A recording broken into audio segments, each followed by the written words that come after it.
नमस्कार शिक्षार्थियों, या मुझे साथी शिक्षार्थियों कहना चाहिए, क्योंकि हम सब इस सीखने और आगे बढ़ाने की प्रक्रिया में एक साथ हैं। आज हम सामुदायिक रेडियो का अध्ययन करेंगे और उसे समझेंगे। वह इसलिए भी बधाई का पात्र है क्योंकि वह एक बहुत विषम परिस्थिति को भी संबोधित करता है, और वह है अनसुना होने की मजबूरी, यानी वॉइस पॉवर्टी। क्या है यह मजबूरी?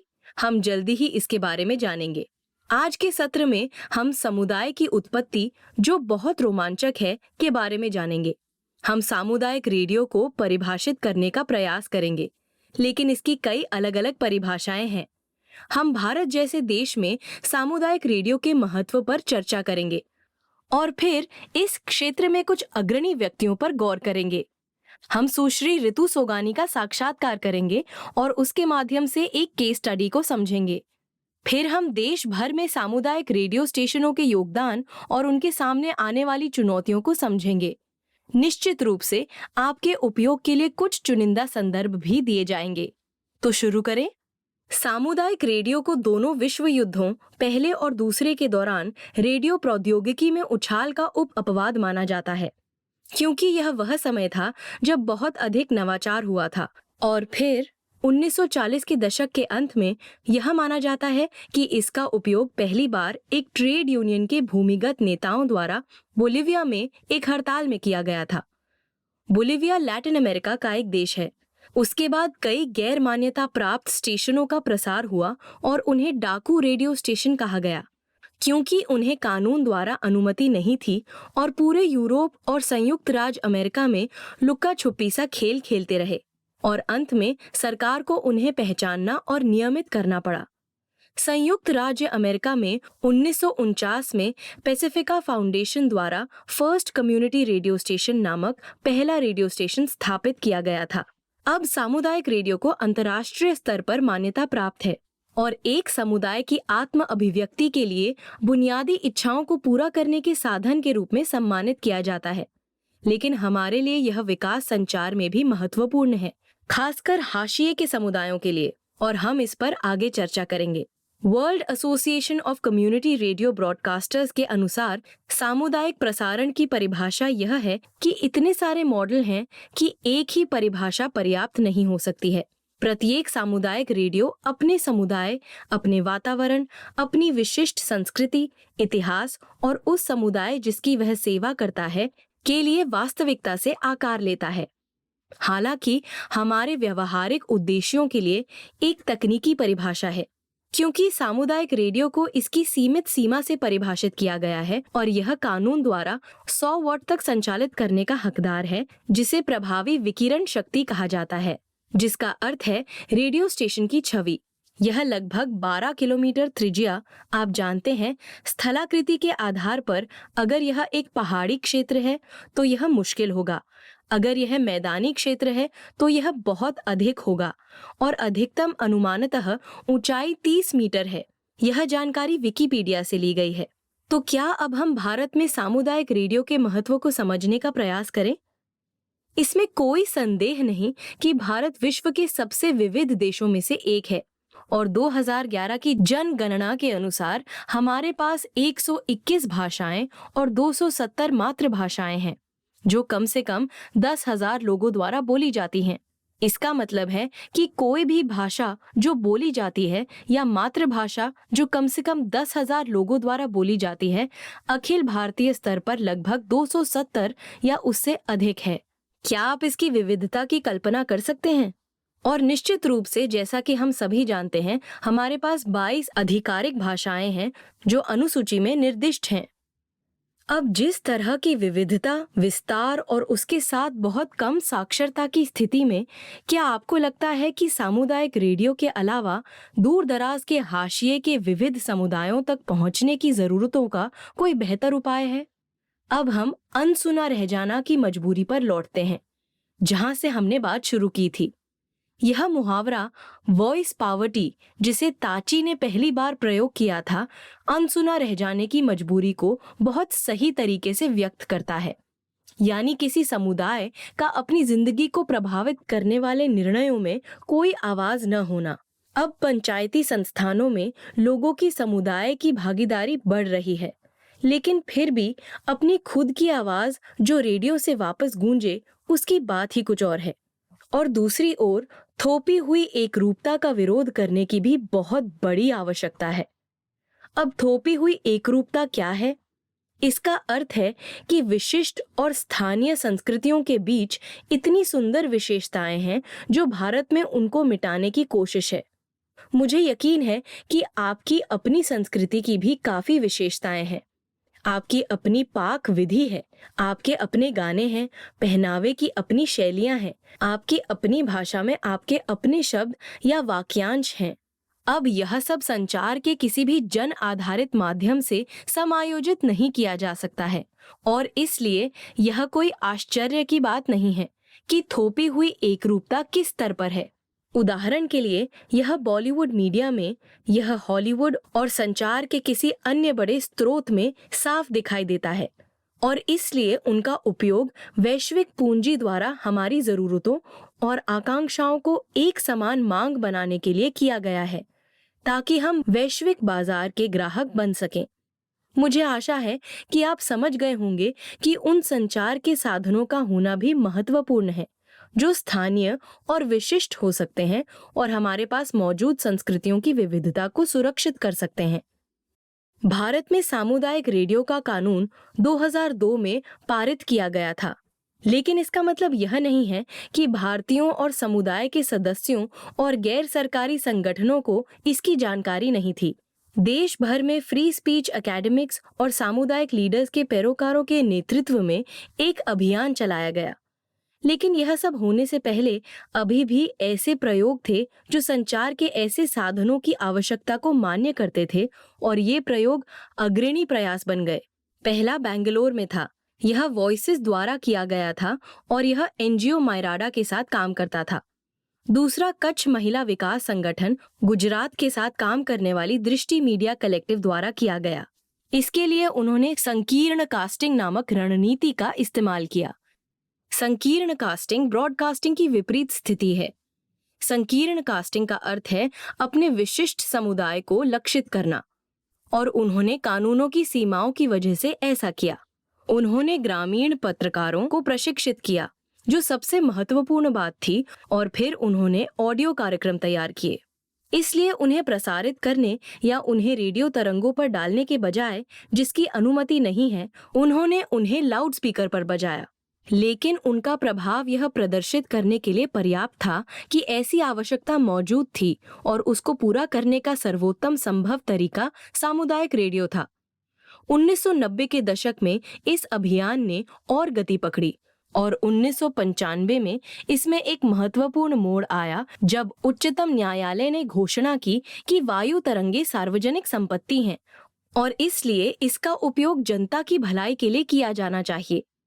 आइए सुनते हैं चिरागवाणी नामक एक ऐसे ही सामुदायिक रेडियो स्टेशन का एक अंश जो दक्षिण बिहार में संचालित होता है और इसे प्रदान द्वारा संचालित किया जाता है, जो संथाल समुदाय के साथ काम करने वाला एक गैर सरकारी संगठन है। आपको एक समुदाय के सदस्य की आवाज सुनाई देगी और आप खुद अंदाजा लगा सकते हैं कि किस तरह की सूचना और संचार जमीनी स्तर से आता है और उसका मूल्य क्या है।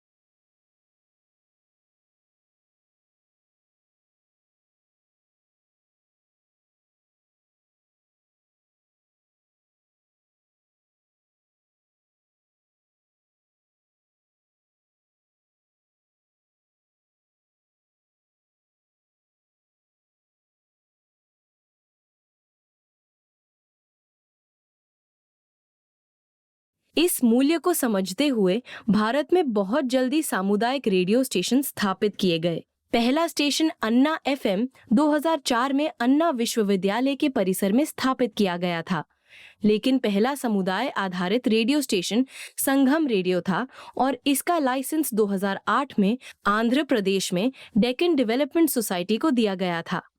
यह सब इसलिए हुआ क्योंकि भारत सरकार ने 2006 में नए सामुदायिक रेडियो दिशा निर्देशों को अधिसूचित किया, जिसने सिविल सोसाइटी संगठनों को सामुदायिक रेडियो स्टेशनों के स्वामित्व और संचालन की अनुमति दी। आज तक 289 स्टेशनों को परिसरों और समुदाय आधारित संगठनों में ये लाइसेंस दिए गए हैं।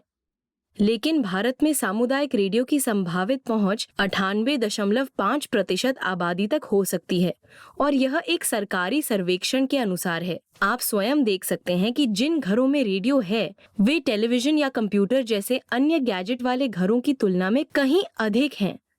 इसके अलावा आप आसानी से कल्पना कर सकते हैं कि जब आप सुन रहे होते हैं तब भी आप अपने हाथों से काम कर सकते हैं। ग्रामीण इलाकों और दूर दराज के इलाकों में अधिकांश लोग व्यस्त हैं और वे दृश्य संचार देखने के लिए एक जगह पर नहीं बैठ सकते हैं। इसलिए ऑडियो संचार का एक बड़ा फायदा है और यह सामुदायिक रेडियो की एक ताकत है। अब हम कुछ ही मिनटों में सुश्री रितु सोगानी को सुनेंगे। उन्होंने लोक चेतना मंच नामक अपने संगठन के लिए एक सामुदायिक रेडियो स्टेशन का उपयोग किया है। इस सामुदायिक रेडियो स्टेशन का नाम कुमाऊं वाणी है। यह उत्तराखंड राज्य में स्थित है और इसके 500 गांवों में फैले लगभग 3 लाख श्रोता हैं। तो जहां तक सामुदायिक रेडियो की बात है, यह बहुत बड़ा है। अब टेरी अर्थात एनर्जी एंड रिसोर्सेज इंस्टीट्यूट और विकास संगठन लोक चेतना मंच के बीच सहयोग से यह रेडियो स्टेशन महत्वपूर्ण मुद्दों यानी वे मुद्दे जो स्थानीय लोगों के लिए महत्वपूर्ण हैं पर उनके बीच जागरूकता बढ़ाता है। उत्तराखंड के पहाड़ी क्षेत्र में स्थित एक विकास संगठन लोक चेतना मंच सतत विकास के लिए अनुसंधान और एडवोकेसी के लिए काम करता है। इसका उद्देश्य लोगों के जीवन को बदलना, पर्यावरण संरक्षण, शिक्षा, सामुदायिक स्वास्थ्य और महिलाओं के उत्थान के क्षेत्रों में काम करना है। आइए सुनते हैं सुश्री रितु सोगानी को। कुमाऊं के सुदूर इलाकों में कुमाऊं वाणी की स्थापना के बारे में अपने अनुभव हमारे साथ साझा करने के लिए मैं रितु का स्वागत करना चाहती हूँ। हम आपसे अपने अनुभवों और सामुदायिक रेडियो के प्रभाव को समझना चाहेंगे। तो इससे शुरू करते हैं कि आपने कैसे शुरुआत की तथा अपने और अपने संगठन के बारे में कुछ बताएं। धन्यवाद सहजो, मुझे इस बहुत महत्वपूर्ण कारण का हिस्सा बनने का अवसर देने के लिए और किसी ऐसी चीज के बारे में बात करने में सक्षम होने का अवसर देने के लिए बहुत बहुत धन्यवाद। आप जानती हैं कि जिसके बारे में आम तौर पर बात नहीं की जाती और जो इतना लोकप्रिय नहीं है, जैसे कि संचार के अनौपचारिक माध्यम। मेरा नाम रितु सोगनी है और मैं 1998 से हिमाचल पर्वतमाला के बीच की पहाड़ियों में पारंपरिक ज्ञान प्रणालियों और अभ्यासों से संबंधित मुद्दों पर काम कर रही हूँ। अर्थात कृषि से संबंधित लोगों को अपना ज्ञान, प्राकृतिक संसाधन प्रबंधन से संबंधित, पशुधन से संबंधित, दूरस्थ दुर्गम क्षेत्रों में अच्छा स्वास्थ्य कैसे रखा जाए, स्थानीय रूप से उपलब्ध संसाधनों का उपयोग करना, चाहे वो गैर कृषि योग्य किस्मों के साथ खेती योग्य किस्में हों, साथ ही खाद्य श्रृंखलाओं और अन्य खाद्य पदार्थों के जड़ी बूटियों और अन्य औषधीय प्रयोजनों से संबंधित ज्ञान। तो ये ज्ञान जो लोगों के पास है, इस ज्ञान ने इन सभी वर्षों और सदियों में एक बहुत ही महत्वपूर्ण भूमिका निभाई है। ये एक अनौपचारिक ज्ञान है, जिसका अर्थ है कि ये लिखित रूप में नहीं है। ये पीढ़ी दर पीढ़ी हस्तांतरित होता रहा है। लेकिन जैसा कि मैंने कहा, इसने लोगों की स्थायी आजीविका में बहुत महत्वपूर्ण भूमिका निभाई है, विशेष रूप से दूरस्थ कठिन जीवन यापन की परिस्थितियों में। तो उनकी पारंपरिक ज्ञान प्रणाली या जैव सांस्कृतिक विविधता यानी जैविक और सांस्कृतिक विविधता और संबंधित ज्ञान प्रणाली बहुत समृद्ध रही है। लेकिन दुर्भाग्य से विभिन्न कारणों से संसाधनों के साथ साथ संबंधित ज्ञान प्रणाली में भी गिरावट आई है। कारण और धारणाएं अनेक हैं, जैसे राज्य की नीतियां, लोगों की मानसिकता, शैक्षिक पाठ्यक्रम जिसका पालन किया जा रहा है, मीडिया नीति जो वास्तव में प्रचारित की जा रही है या जो इलेक्ट्रॉनिक मीडिया और प्रेस मीडिया को प्रभावित करती है। हम पिछले 20 वर्षों से, वास्तव में 20 वर्षों से भी अधिक समय से, मैं इन संगठनों के साथ साथ महिलाओं के साथ, विशेष रूप से समुदाय के पुरुषों के साथ मिलकर काम कर रही हूँ कि कैसे इसकी रक्षा की जाए। अध्ययनों के माध्यम से ये भी सामने आया है कि यदि ये ज्ञान, जो कि एक बहुत ही महत्वपूर्ण निकाय है और अभी भी बहुत प्रासंगिक और बहुत गतिशील है, हमें इसे किसी भी तरह से इसे बनाए रखने और इसे उभरती हुई ज्ञान प्रणाली के समामेलन के माध्यम से मजबूत करने और इसे आजीविका की रणनीतियों के आधार के रूप में उपयोग करके बढ़ावा देने की आवश्यकता है। तो ये वर्तमान कार्यक्रम जो हम कर रहे हैं, जो हमने वास्तव में सामुदायिक रेडियो के माध्यम से किया है, इसका मुख्य उद्देश्य लोगों के साथ विभिन्न चीजों, ज्ञान प्रणाली के विभिन्न पहलुओं को साझा करना था। विशेष रूप से कृषि से संबंधित, विशेष रूप से पारंपरिक टिकाऊ कृषि से संबंधित उच्च पोषक मूल्य जो पारंपरिक फसलों में मौजूद हैं। साथ ही गैर खेती वाली किस्में जो जंगलों में बढ़ रही हैं। चारों ओर इतनी समृद्ध विविधता होने के बावजूद, इतनी समृद्ध जैव सांस्कृतिक विरासत होने के बावजूद, सर्वेक्षण रिपोर्ट, नवीनतम पोषण सर्वेक्षण रिपोर्ट, स्वास्थ्य रिपोर्ट, वास्तव में जहां तक पोषण और स्वास्थ्य का संबंध है, विशेष रूप से महिलाओं और बच्चों और अब तेजी से युवा पीढ़ी की एक बहुत ही निराशाजनक तस्वीर पेश करती है। इन रिपोर्ट के अनुसार लगभग 50%, और मैं इसकी अतिशयोक्ति नहीं कर रही हूँ, लगभग 50% महिलाएं विशेष रूप से गर्भावस्था और स्तनपान की अवधि में कुपोषण के साथ साथ एनीमिया से पीड़ित पाई गई हैं, और ये एक बहुत बड़ा आंकड़ा है। तथ्य चिंताजनक है कि ये महिलाएं ही वास्तव में इस ज्ञान प्रणाली की धारक और अभ्यासी हैं। वे ही हैं जो कृषि से बहुत अधिक निकटता से जुड़ी हुई हैं, चाहे वो कृषि जंगलों से जुड़ा हो, चाहे वो जमीन से जुड़ा हो, क्योंकि कृषि अलगाव में नहीं है। आप जानते हैं, ये जंगलों, पशुओं, पानी जैसे प्राकृतिक संसाधनों से बहुत निकटता से जुड़ा हुआ है। तो महिलाएं ही हैं जो अपने जीवन के इस पहलू से बहुत करीब से जुड़ी हुई हैं।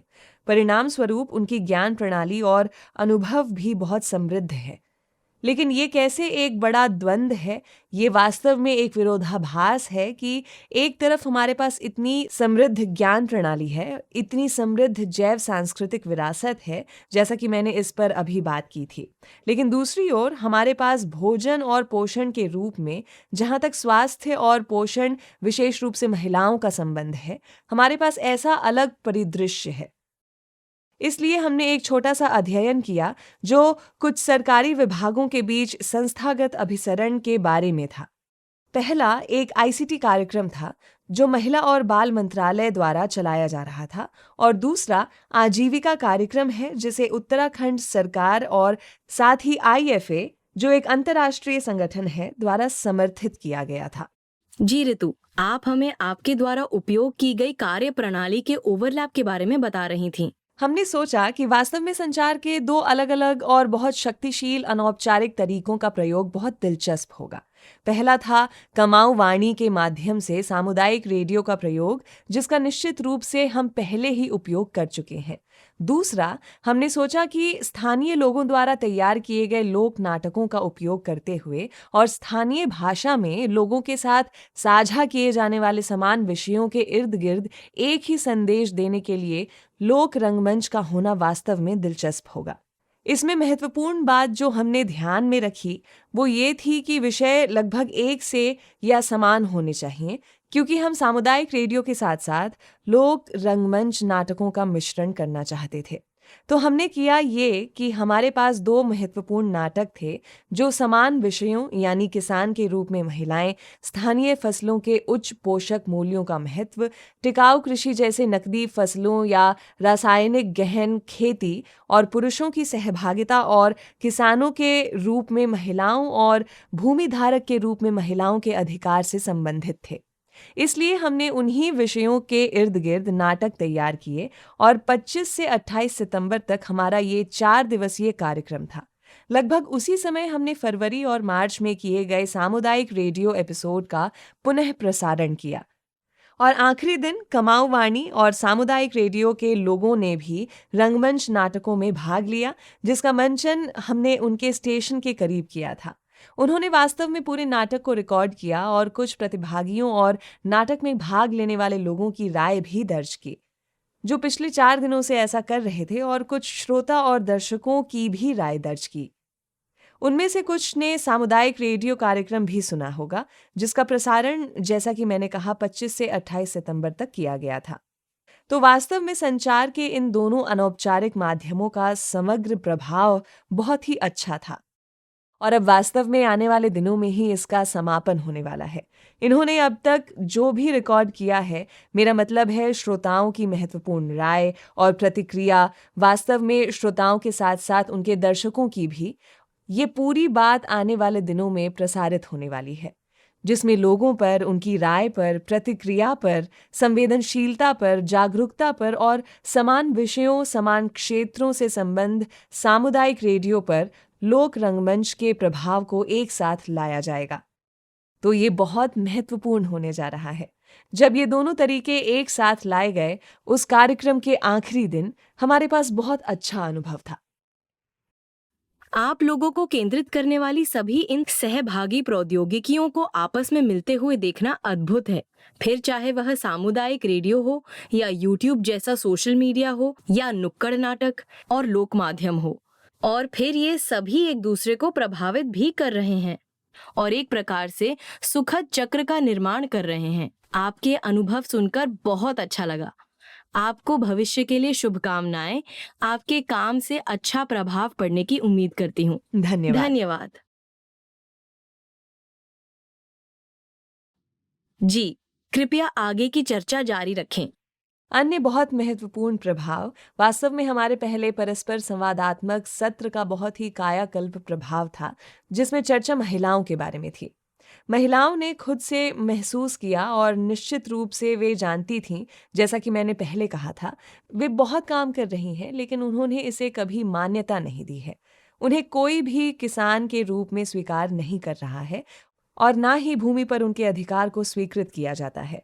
कुछ महिलाएं वास्तव में इस राय के साथ सामने आईं कि ये समझाना बहुत महत्वपूर्ण है कि अगर हम किसानों के रूप में पहचाने जाते हैं, तो इसका किस तरह प्रभाव हो सकता है।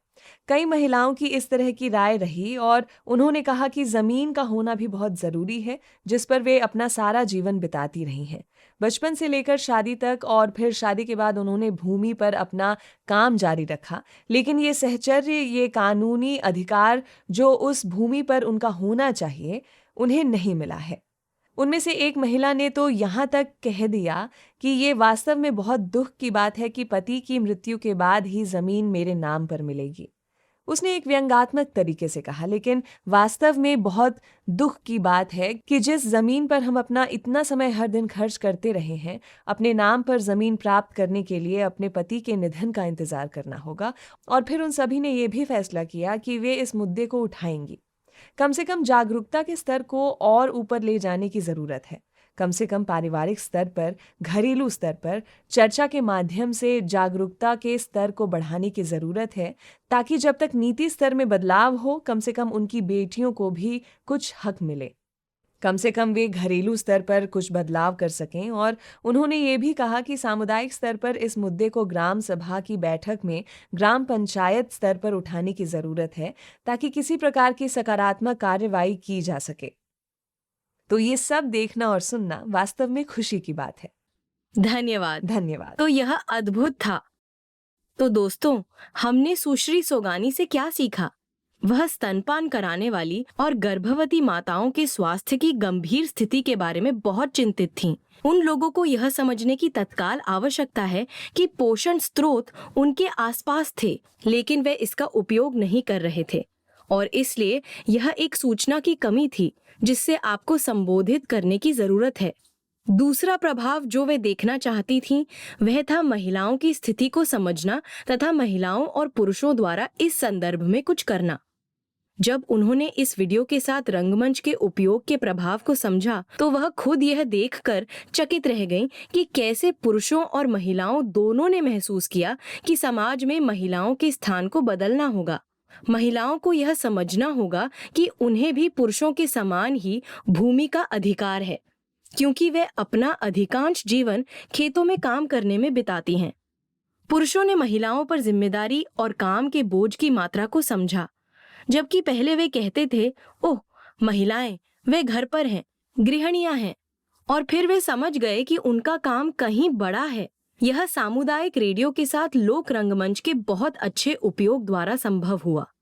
यह तब बहुत महत्वपूर्ण है जब संदेश प्रबल होते हैं, क्योंकि परिवर्तन एक कठिन प्रक्रिया है और हम स्वयं देख सकते हैं कि सामुदायिक रेडियो का योगदान जो तत्काल है, जो विशिष्ट है, विशेष रूप से भारत के संचार रहित क्षेत्रों की अपेक्षाकृत बेहतर सेवा कर सकते हैं।